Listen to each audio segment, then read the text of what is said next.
కరీంనగర్ జిల్లా శంకరపట్నం మండలం డాక్టర్ భీమ్రావ్ రామ్జీ అంబేద్కర్ 133వ జయంతి సందర్భంగా అంబేద్కర్ సంఘం ప్రజా సంఘాల బీసీ సంఘాల ఆధ్వర్యంలో ఘనంగా జయంతి వేడుకలు జరిగాయి। ఈ సందర్భంగా జాతీయ బీసీ సంఘం మండల అధ్యక్షుడు బొంగోని అభిలాష్ గౌడ్ మాట్లాడుతూ రాజ్యాంగ నిర్మాత బహుముఖ ప్రజ్ఞాశాలి హేతువాది సేవలు చాలా గొప్పవని కొనియాడారు।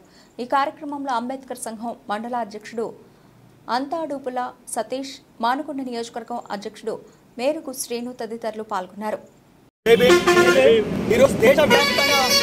డాక్టర్ బాబాసాహెబ్ అంబేద్కర్ గారి యొక్క జయంతి ఉత్సవాలను చాలా అధికారిక రాజకీయ పార్టీలకు అతీతంగా అందరూ నిర్వహిస్తున్నామని చెప్పుకున్నప్పటికీ కూడా ఒక్కసారి మనం ఆంధ్రాలో కనుక చూస్తే ఎన్టీ రామారావు పేరు కృష్ణా జిల్లాకు పెట్టినప్పుడు ఎటువంటి గొడవలు జరగలేదు, ఎటువంటి అల్లర్లు జరగలేదు।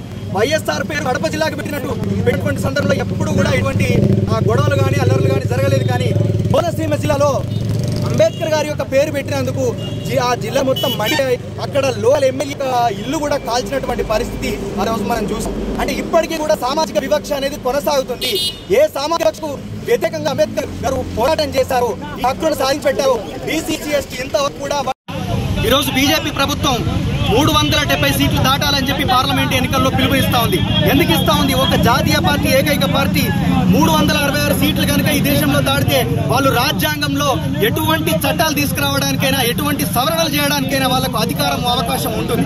కాబట్టి అది ఆసరాగా చేసుకుని 360 సీట్లు దాటి 370 సీట్లు కావాలని చెప్పి ఈరోజు నరేంద్ర మోడీ గారు పిలుపునిస్తా ఉన్నారు। అంటే భారత రాజ్యాంగాన్ని పూర్తిగా రద్దుపరిచి మన ధర్మాన్ని వాళ్ళు ఇంప్లిమెంట్ చేయడానికి, ఇంపోజ్ చేయడానికి వాళ్ళు ఈరోజు ప్రయత్నిస్తున్నారు। కాబట్టి మనకు ఎన్ని హక్కులను సాధించి పెట్టినటువంటి భారత రాజ్యాంగం ఖచ్చితంగా మనం కాపాడుకోవాల్సినటువంటి అవసరం ఉంది। కాబట్టి అంబేద్కర్ గారు ఇచ్చినటువంటి స్ఫూర్తిని మనం ఈ రోజు పుణికిపుచ్చుకొని ప్రతి ఒక్కరూ కూడా పోరాటం చేయాల్సినటువంటి అవసరం ఎంత ఉందని ఈ సందర్భంగా తెలియజేసుకుంటూ, ఖచ్చితంగా ఈ పోరాటానికి ఇక్కడి నుంచి మనం ఈ రోజు నుంచే మనకు ఎంత వీలైతే అంత మనం సోషల్ మీడియా ద్వారా మాట్లాడతామా, లేకపోతే రాజకీయంగా ఎదుర్కొంటామా, ఏ రకంగా ఎదుర్కొన్నా ఖచ్చితంగా ఈ యొక్క కుట్రను, ఈ కుతంత్రాలని ఖచ్చితంగా ఎదుర్కోవాల్సినటువంటి అవసరం ఉందని ఈ సందర్భంగా తెలియజేసుకుంటూ, జై భీమ్, జై భీమ్, పోరాడదాం డాక్టర్ బాబాసాహెబ్ అంబేద్కర్ ఆశయాల కోసం, పోరాడదాం డాక్టర్ బాబాసాహెబ్ అంబేద్కర్ ఆశయాల కోసం। జై భీమ్, జై భీమ్, జై భీమ్, జై ఇన్సాన్, జ్ఞానం వర్ధిల్లాలి। ఈరోజు డాక్టర్ భీమ్రావ్ అంబేద్కర్ గారి 133వ జయంతి సందర్భంగా శంకరపట్నం మండల కేంద్రంలో అంబేద్కర్ సంఘం, ప్రజా సంఘం, బీసీ సంఘాల ఆధ్వర్యంలో వేరేలు జరపడం జరిగింది। మన అందరికీ తెలుసు అంబేద్కర్ గారి ఆలోచన విధానం ఎంత గొప్పదో। ఆయన ఒక హేతువాది, రేషనలిస్ట్, సోషల్ రిఫార్మర్, ఒక ఆర్థిక నిపుణుడు, సంఘ సంస్కర్త, కాలంలో తాను ఉన్న కారణాల చేత కూడా తాను వెనుకబడిన కులంలో ఉన్నప్పటికీ కూడా అంతరాలయాన్ని అనుభవించడం కూడా, అవరోధాలు ఎన్ని ఉన్నా కూడా వాటిని ఎదుర్కొని తన జీవితంలో అత్యున్నత స్థానానికి ఈ రోజు మనందరికీ ఒక దిక్సూచిగా, ఒక సోషల్ విధానంగా ఆయన మనందరికీ ఒక పరిణామం। అలాగే అతను ఒక మానవవాది, ఒక సోషల్ రిఫార్మర్ గా చాలా రకమైనటువంటి చట్టాలను ఈ దేశానికి అందించినటువంటి గొప్ప తత్వవేత్త, ఆర్థిక నిపుణుడు। అదేవిధంగా మనం చూసుకున్నట్లయితే అతను 64 సబ్జెక్టులో మాస్టర్ డిగ్రీ, 4 PhDలు చేసినటువంటి గొప్ప మొట్టమొదటి భారతదేశం మొట్టమొదటి న్యాయ శాఖ మంత్రి।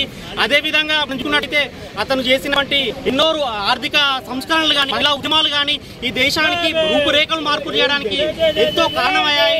అలాగే మనందరం కూడా వారి యొక్క అడుగు జాడల్లో మనందరం కూడా ముందుకెళ్లి బీసీ, ఎస్సీ, ఎస్టీ ఐక్యత, మైనార్టీలు కూడా మనందరం కూడా ఐక్యమత్యంతో ఉండి బహుజనవాదాన్ని ముందుకు తీసుకోవాలని, ఐక్యమత్యమే మహాబలం అన్నట్టు కూడా మనందరం కూడా సమానత్వం, సార్వభౌమత్వం, మన దేశాని కోసం మనందరం కూడా పాటుపడాలని, విద్యతోటి ఇవన్నీ సాధ్యమవుతుందని, విద్యాకాంక్షను కూడా మనందరం పూర్తి స్థాయిలో అవలంబించాలని అదే బీసీ సంఘం తరఫున, అంబేద్కర్ సంఘం తరఫున మీ అందరికి కోరుతున్నాను। జోహార్ బాబాసాహెబ్ అంబేద్కర్, జోహార్ అంబేద్కర్, సాధిద్దాం అంబేద్కర్ గారి ఆశయాలను, సాధిద్దాం అంబేద్కర్ గారి ఆశయాలను।